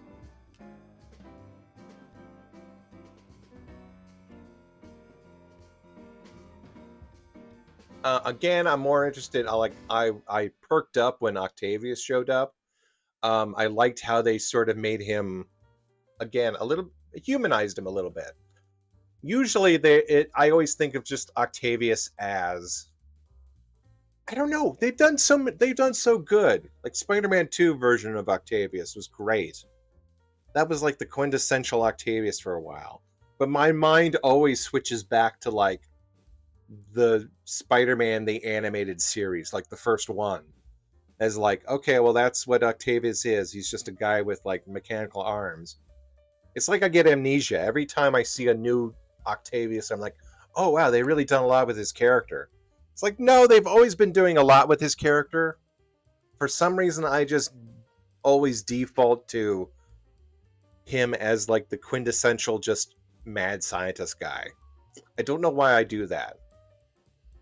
But it's fun because every version of Octavius is like, oh, that's cool. Like, I may not have cared for like the other Disney Spider-Man series, but that one version of them, the Ultimate Spider-Man version of Octavius, the one where he's just in like an iron lung, and he's just like rolling around with his like his tin arms. 8. It's 8. Octopuses have 8. I was gonna say that's a fire design.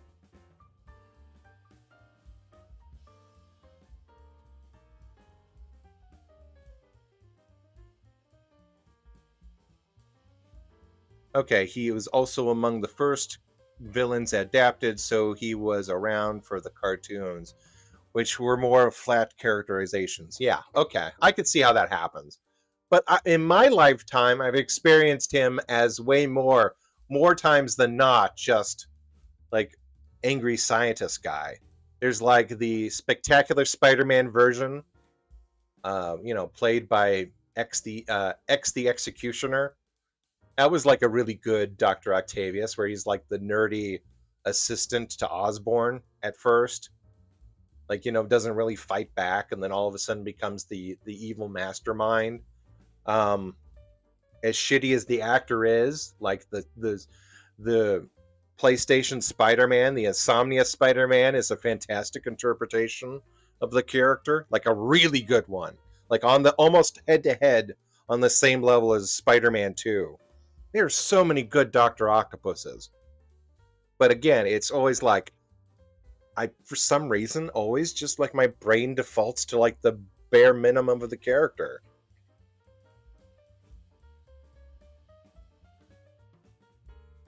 Oh, there's this one other guy there's this one character in Pete's class. Not class, the program he's in at Osborn. There's this one guy. They're obviously teasing a lizard.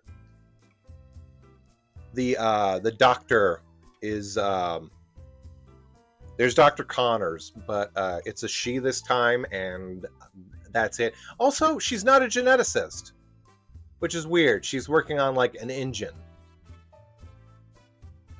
I don't know. She may or may not be the lizard. She is a Dr. Connors, but I don't know what's going to happen there because she's an engineer. She worked on the engine for the portal. But there's this one kid who's just like begging to become a supervillain. He's like, I figured out what we were doing way before anyone else.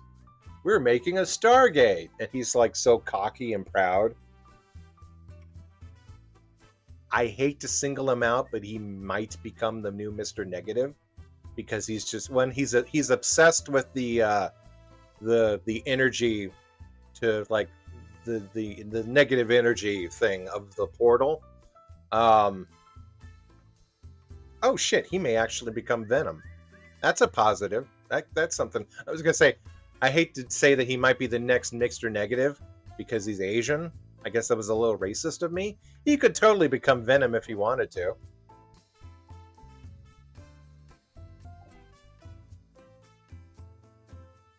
What if the lizard had snilkies?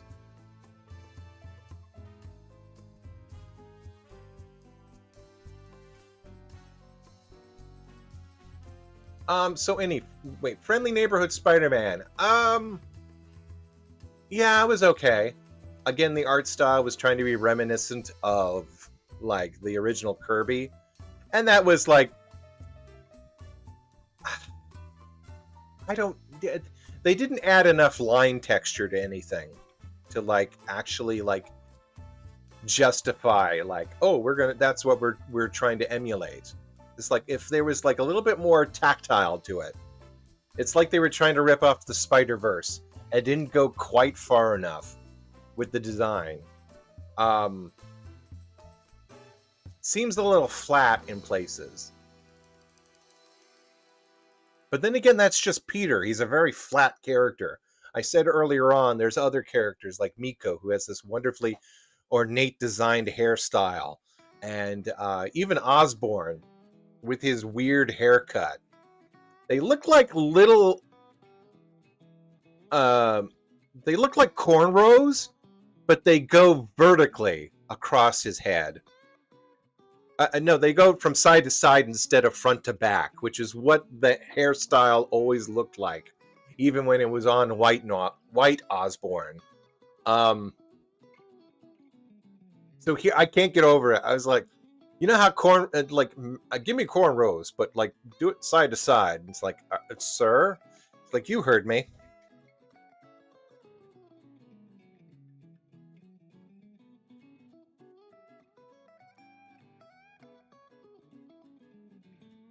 It's all right. This Osborn is a magnificent bastard. I do like hearing him talk. It's a very dialogue heavy episode, a series, I would say. Again, it's a TV budget, so some of the fight scenes are a little stilted. Until the end, like the last 3 episodes, they really did like pull out all the punches and make it really engaging. And of course, but again, I think it got a little bit up its own butt at the end, trying to like be like, oh, we're gonna have this character and this character, and Lonnie is clearly going to go through some changes, and the heavy-handed, like the heavy, like 8-handed, foreshadowing of Dr. Octopus. Again, that's so stupid. He's just like doing crayon drawings in front of him. They're not schematics. They're not anything. They're just. It's like what a little kid would be like. Oh, I'm gonna be the bad guy.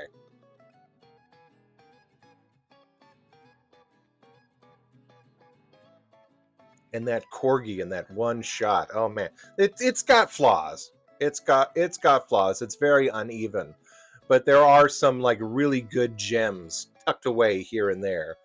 It's only 10 episodes long. Give it a shot. Am I looking forward to season 2? I could see it going 2 ways. They can either really nail season 2 and do all the ideas that they want, or they can totally like land on their face with like their overambition and trying to like oversell some stuff. I did see a illustration what looked like Spider Gwen. So Gwen might show up either from another universe or from this universe. Who knows? And also, I'm not a huge fan of that outfit. It's like a jacket with a hoodie, and that's her outfit. It's fine. Yeah, it's like they wanted to do their own Spider-Verse, but like we have Spider-Verse at home.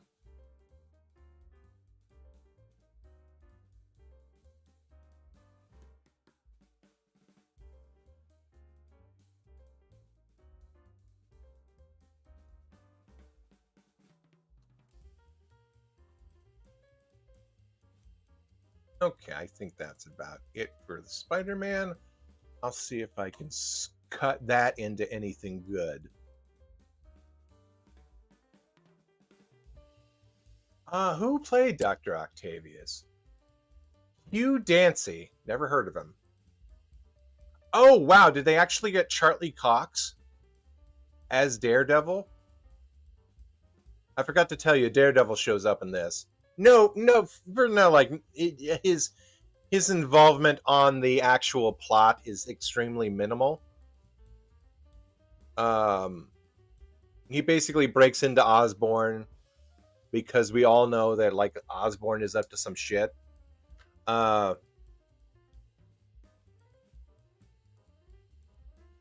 he breaks into Osborn and he steals the file on Dr. Octavius because he suspects that Dr. Octavius is also outfitting these villains with weapons and stuff. But we already like knew that Osborn was looking for the person who was doing that. So I don't know. It was just to basically say, "Oh, Daredevil's here." But I guess it was. I guess they did like include Charlie Cox. They're also giving Daredevil uh, a new series on Disney. They call it's Daredevil Born Again. Because get it? Because he's Catholic. Welcome to the church potluck. Pass the potato salad, sister. Um,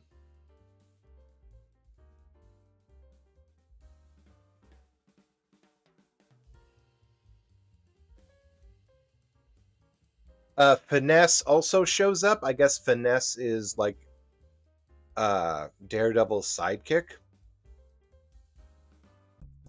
and one of the people who was in Peter's like again internship program.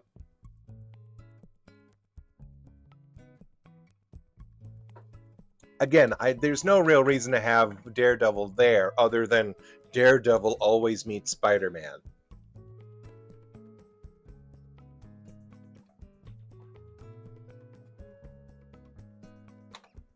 That is what Daredevil called his girl sidekick. She wore a little mask. Yeah, there's Finesse.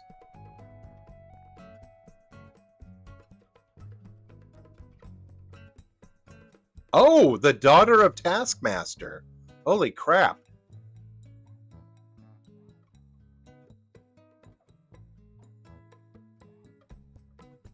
He's a polymath with photographic what's a polymath? A polymath is an individual who not just spans many different subjects. Oh, okay, so we're all just polymaths. Every man is a polymath. It's a Renaissance artist. Okay, whatever.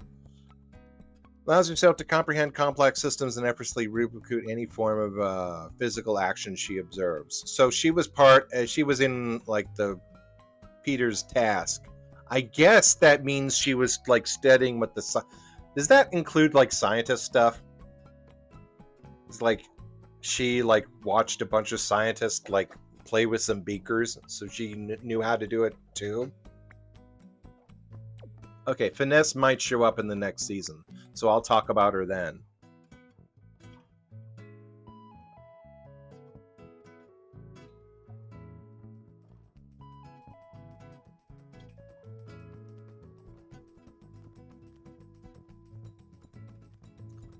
Where did Loop the Loo come from?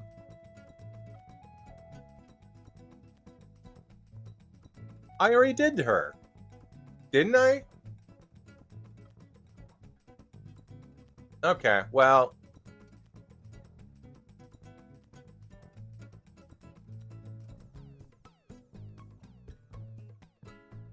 Did I? I thought we did her already. I did her on the oh well. It's only like about 30 minutes.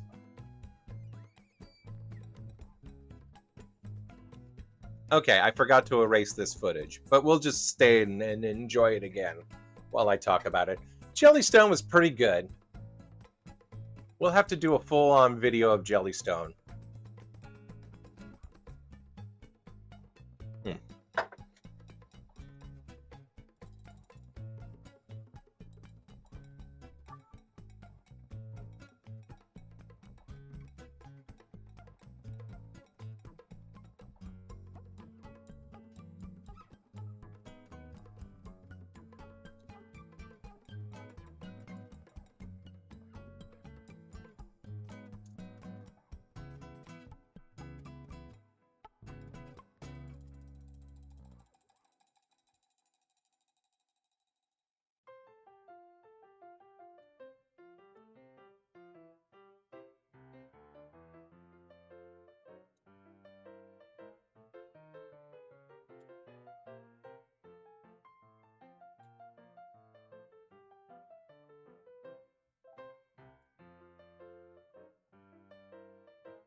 Oh, it was on standby? Damn it. I was doing a thing with the camera.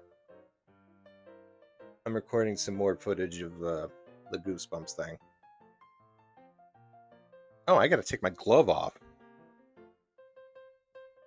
Did I have my glove in the other picture? That's gonna wreck continuity for everything. Let's see. Shooting mode.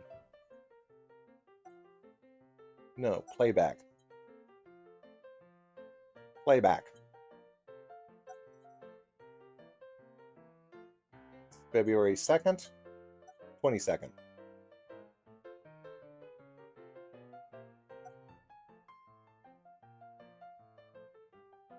Okay.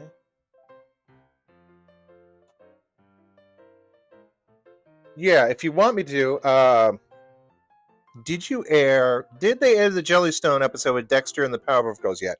I'm not sure. Shut up, me.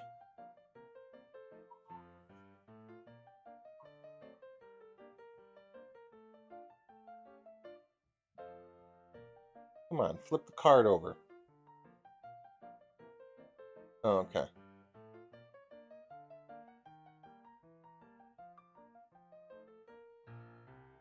Okay, there's that one. If I had the glove on, that ruins everything. Okay, no, I didn't. Okay, good. I just put the glove on a little while ago. Okay, cool. It's my drawing glove. It's also like a security blanket. Sorta. It's gotten that way. Whenever I'm just like doing something.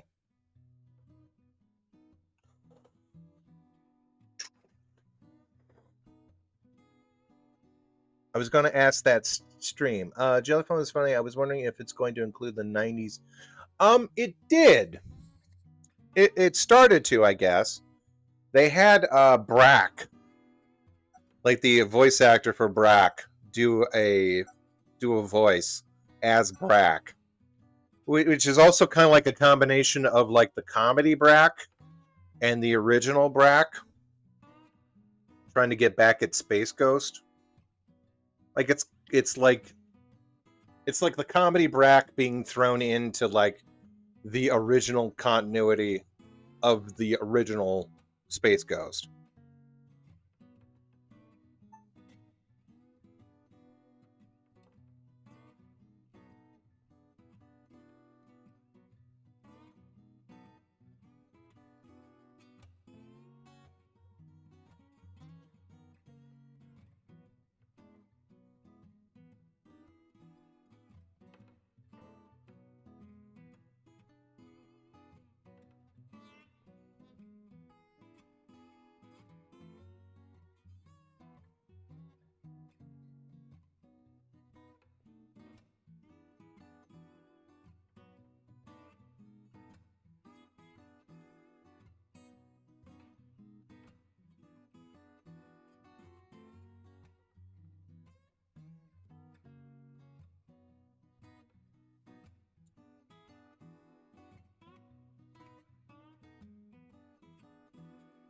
Okay, that was much better.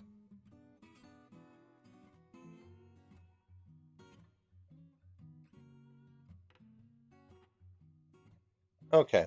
Oh, my alarm went off. Okay, I know what I needed to do.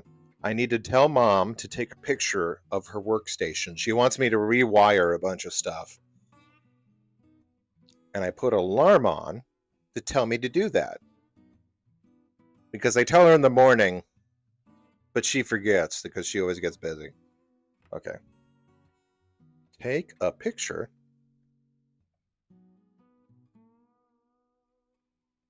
Your work station so I can see if I can rewire it later. Good. Okay, I've had to do that. I've gotten to the point where I use a lot of notes to try and keep up with stuff. I had wear the gloves out every day for 2 weeks and it started to become tactile, tactical over situational. I hate wearing gloves. Okay. Yeah. Yeah, it's been cold here too. It's been again getting down in the 20s in the morning. I mean, it's not as cold as it is over where you're at, I guess, but it's annoying.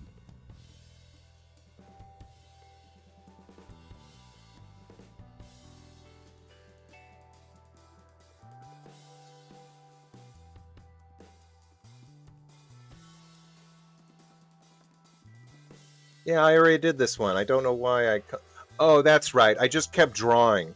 I didn't bother to rename what it was. So I was like, okay, I'll just keep drawing.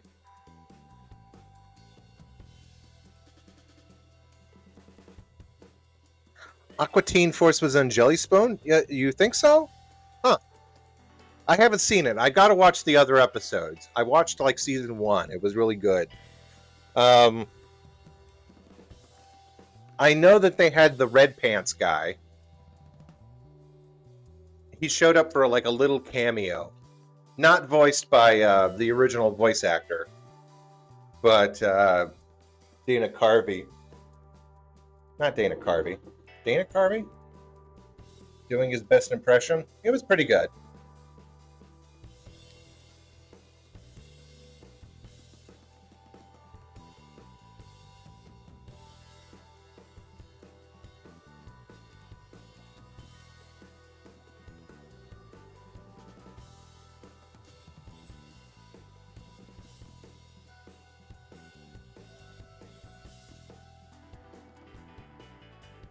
He isn't Master Shake. It's Dana White, isn't it?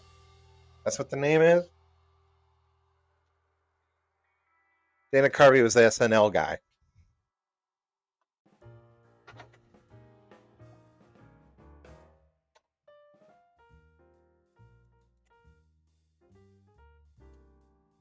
No, Dana White is the CEO of the Ultimate Fighting Championship. Looks like an even fatter Joe Rogan. Let's see. Dana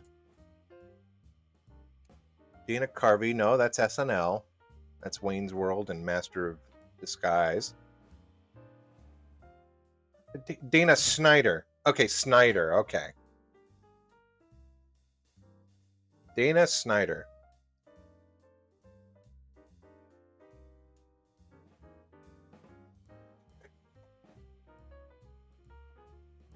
Never name your kid Dana's. Huh. Who showed up? I thought I got a response back. No, someone just it's a new video.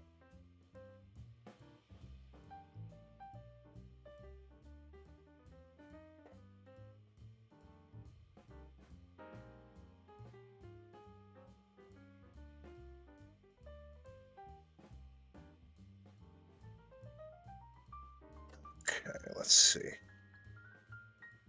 Let's see, I got one title card left to do.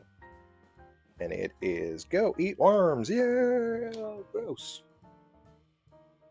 And then from there, I gotta like set up just like basic scenarios with the board game. I'm gonna change you.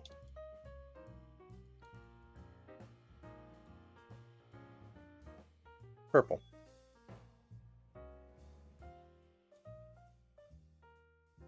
Dismiss. Thank you. Yeah, here we go.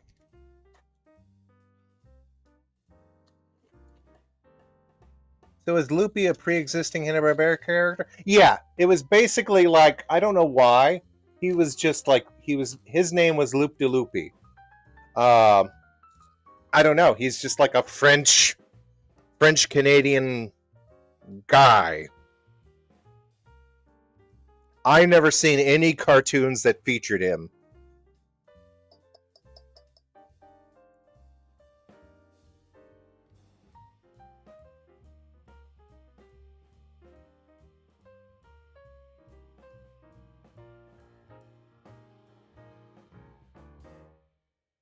Yeah, I've never seen any cartoons that featured him. I'm surprised they never did Ricochet Rabbit. That's the one I remember. I remember like watching a VHS version of the not a version, a VHS of that cartoon. It had like a whole bunch of his cartoons on it. And so I was like, oh cool, Ricochet Rabbit. He was like Sonic the Hedgehog before Sonic the Hedgehog was a thing. Ricochet Rabbit, ping pong, ping. And then they gave him Ritalin in the Harvey Birdman series.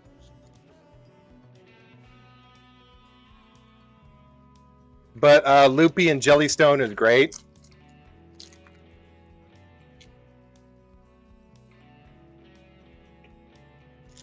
Do it.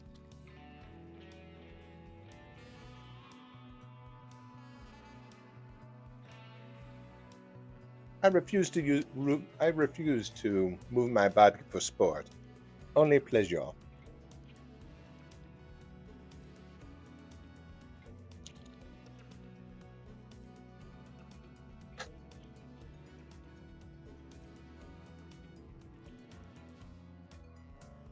Loopy is a girl in Jellystone. In the original cartoon, they were a boy. Kind of like Jabberjaw.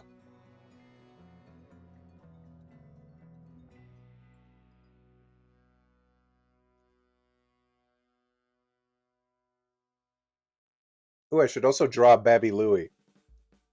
Or Baba Louie. Or Bobby Louie, as she's called in Jellystone.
I guess that was it.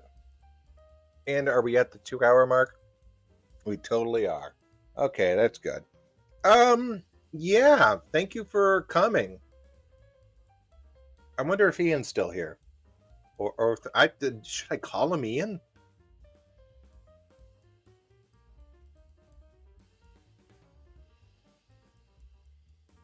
Let's see, hold on.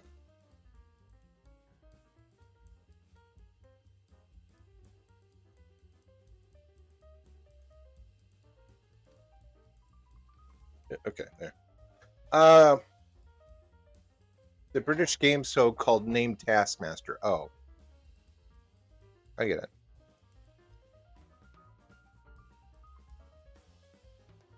Hmm. Anyway, yeah. What to do now? I'm trying to figure out a way to say it. Take off. I think the Marvel characters comes up way more than show. You're probably right. Anyway, thank you all for coming. That was a nice surprise. May do a stream later on tonight. Who knows? But until then, again, everything's up in the air until certain things are hammered out. But we'll see. Thank you for helping me like flesh out some thoughts. I will hopefully be able to hammer some stuff out into proper side-eye review episodes, or even just like make, I don't know, think of some stuff for familiar faces. We'll see. In the meantime, if you guys can do me a favor, and, stay cool, stay safe, and stay tuned, all that stuff. I'll see you later. Okay. You'll have a good one. Bye.